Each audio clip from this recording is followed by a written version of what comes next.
залды көргөндө, ошо атмосфераны көргөндө мындай дейсиң да тим элечи. Мен жүрөгүм, акылым кыргыз да. Балык жейсиң деп сушиге алып барчы. Кендонун негизги өзөгү оюмча мындай бактылуу жашоону өзүң күтпө дейт да. Бакыт келип калат, же болбосо бир жакшылык өзүнөн өзү келип калат деп күтпө дейт да.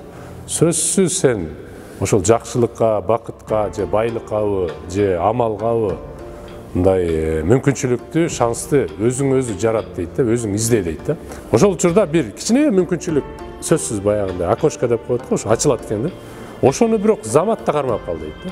Машыгуунун процедурасы биринчи медитациядан башталат. Муну зазен деп коет жапонча.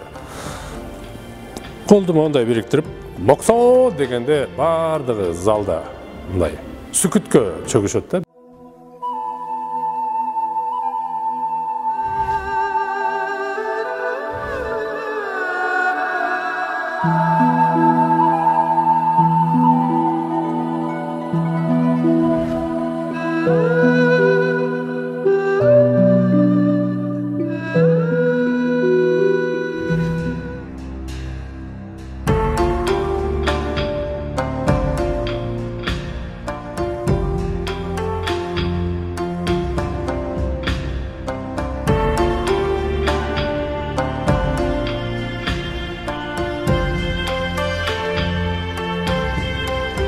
Эми биринчи келгениңде залды көргөндө, ошо атмосфераны көргөндө мындай дейсиң да тим элечи. Себеби кирсең бир 50-60 адам деп аябай мындай согушуп атканын көрөсүң да.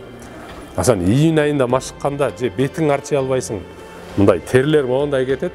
А сен моундай жабылууда колуң батпайт да бuyакачы. Анан чыдайсың ошентип 2 саат машыгасың ошентип. Бирок машыгуудан чыккандан кийин өзүңдү ушунчалык жакшы сезесиң. Мен анда жаш болчумун. Барсам ошо бардыгы көңүл буруп, могул жерде моундай кыласың деп анан жакшысы неме? Жума сайын конокко чакырышчы ар кимиси кезек-кезеккечи. Кыргыздардай болот жапондар. Анан тиги ресторанга алып барчы, балык жейсиң деп сушиге алып барчы, лагман жейсиң деп раменге алып барчы. Өр бою машык деп жазылып турат. Бул жердечи.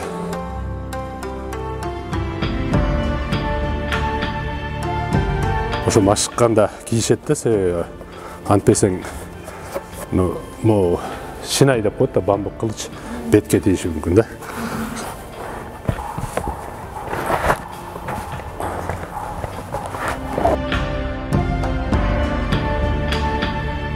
Коте деп коет. Алып туран мындай кийет дагы, андан кийин анан урганда мына жерге урат да.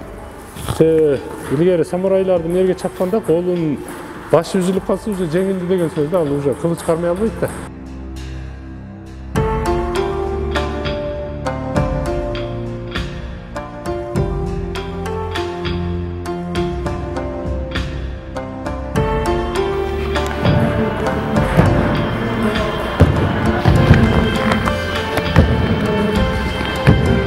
Биринчи кезекте бул өзүң менен өзүң күрөштө өмүр боючу. Өзүңдү жеңе аласыңбы, өзүңдүн коркунучтарыңды жеңе аласыңбы, өзүңдүн комплекстериңди жеңе аласыңбы, өзүңдүн кемчиликтериңди жеңе аласыңбы, ошонун үстүнөн мындай иштөө деп. Бизде акылдуу адамдар көп аябай, билимдүү адамдар көп, бирок эстүү адамдар аз болуп атат. Кендодо дагы ушул биринчи бул тынчтык, башка бирөөлөргө боору уруй алуу, бирөөлөрдүн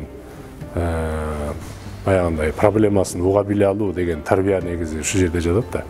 Ошон үчүн сен өзүңдү өзүң тарбияласаң, өзүң мындай үлгүлүү адам болсоң, коомдо башкалар да сени көрүп, сени туурап, сени ээрчип, сен коомго чоң салым кошосуң деген ошондо.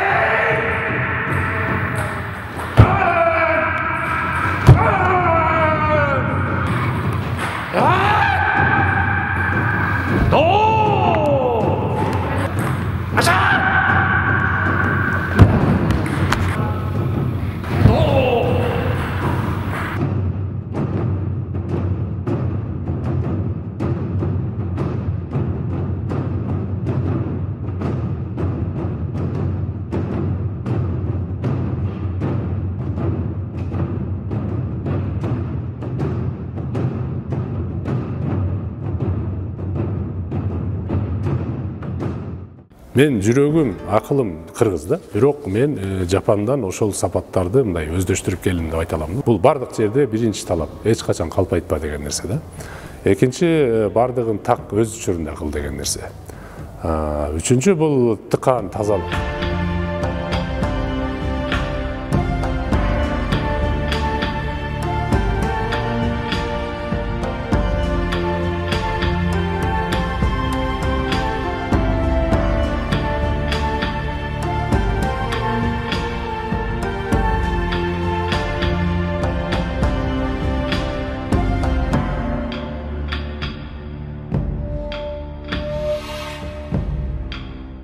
Бюллетенде Альянс партиясы номер 3, тизмеде Сейтек Качкынбаев номер 23. Добуш бериңиз.